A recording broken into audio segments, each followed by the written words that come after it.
ආයිබෝවන් අද අපි කතා කරමු ගොඩාක් දිනෙකට වැදගත් වෙන දෙයක් ගැන. ඒ කියන්නේ ජෙනරේටරයක් තෝරගන්නකොට හරි තීරණය ගන්න කොහොමද කියන එක. සිංගල් ෆේස්ද 3 ෆේස්ද ජෙනරේටරයක් ගන්න යනකොට ගොඩක් දිනෙකට එන ලොකුම ප්‍රශ්නයක් තමයි මේ. ඉතින් එකදම Tamanට හරියන්නේ මොකක්ද? අපි බලමු. හරි. එහෙනම් අපි මුලින්ම පටන් ගමු ගොඩක් දෙනෙක් දන්න සුලභවම පාවිච්චි වෙන වර්ගයෙන්. ඒ තමයි සිංගල් ෆේස්. සිංගල් ෆේස් කියන්නේ හරිම සරලයි. අපේ ගෙවල් වල සාමාන්‍යයෙන් පාවිච්චි කරන කරන්ට් එක වගේම තමයි. ඒ කියන්නේ ගෙදර දොරේ උපකරණ වලට ඕන කරන විදුලිය දෙන ජෙනරේටරයක්.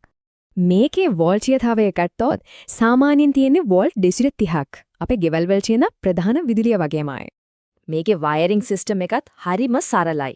බලන්න තියෙන්නේ වයර් දෙකයි. එකක් ඇක්ටිව් නැත්නම් ලයිව්. අනිත් එක නියුට්‍රල්. මේ දෙක හරහා තමයි විදුලිය එකම තරංගයක් විදියට ගලාගෙන යන්නේ. ඉතින් මේකේ තියෙන වාසි මොනවද? එකක් තමයි මිල අඩුයි. අනික නඩත්තු කරන්නත් ලේසි.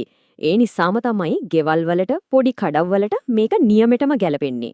හැබැයි ඉතින් අවාසිත් නැතුවම නෙවෙයි ලොකු මෝටර්. ඒ කියන්නේ ලොකු මැෂින් වගේ දේවල් වැඩ කරවන්න මේකේ පවර් එක මදි. අනිත් එක තමයි ජෙනරේටරේ ඉඳලා ටිකක් දුරට කරන්ට් එක අරන් ගියොත් වෝල්ටේජ් එක ඩ්‍රොප් වෙන්න පුළුවන්. හරියට ගේට්ටුව ළඟ බල්බ් එකේ එළිය අඩු වෙනවා වගේ. හරි සිංගල් ෆේස් ගැන දැන් පැහැදිලිනේ. එහෙනම් අපි යමු බලන්න මේකේ ලොකු අයියා. ඒ කියන්නේ 3 ෆේස් ජෙනරේටරේ දිහාට. මේක තමයි ලොකු වැඩවලට පාවිච්චි කරන ජෙනරේටරය.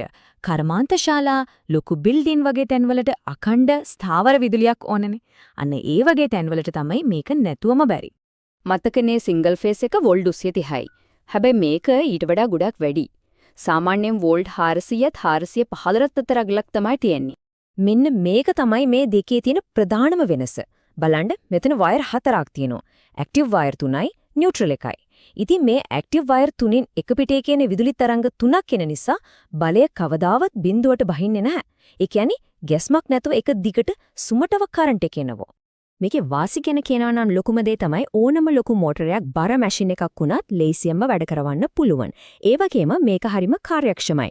දුරට කරන්ට් එක අරන් යන්නත් කිසිම ප්‍රශ්නයක් නැහැ. හැබැයි ඉතින් අවාසිය තමයි මේකට එකක් ගණන්.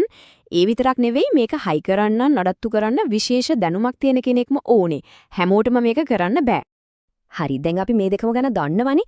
එහෙනම් බලමු පැත්තකින් පැත්ත තියලා මේ දෙකේ ප්‍රධාන වෙනස්කම් මොනවද කියලා. මෙතන මේ සරල වගුවෙන් ඔක්කොම එකපාර බලාගන්න පුළුවන්. බලන්න සිංගල් ෆේස් එකේ වයර් 2යි 3 ෆේස් එකේ 4යි. පාවිච්චිය ගත්තම එකක් ගෙවල් පොඩි කඩවල් වලට අනිත් එක ෆැක්ටරි ලොකු බිල්ඩින් වලට. බලය තීවගෙමයි එකක් අඩුයි අනිත් එක වැඩි. හරිම පැහැදිලි නේද? ඉතින් මේ ඔක්කොම එක කොහොමද Tamanක හරියන එක තෝරගන්නේ?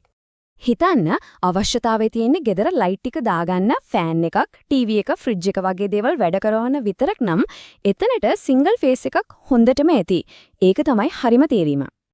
ඒත් වැඩපලකට, ෆැක්ටරියකට එහෙමත් නැත්නම් ලොකු AC සිස්ටම් තියෙන බිල්ඩින් එකකට නම් අන්න එතනදී 3 ෆේස් ජෙනරේටරයක් කියන්නේ අත්‍යවශ්‍යම දෙයක්. ඒක නැතුම බෑ. හරි. දැන් මොන ජෙනරේටරයද ඕනේ කියලා හිතාගත්තත් ඒක ගන්න යන කලින් අනිවාර්යයෙන්ම කරන්න ඕන වැදගත්ම දෙයක් පේනවා. මෙන්න මේක හොඳට මතක තියාගන්න ඕන.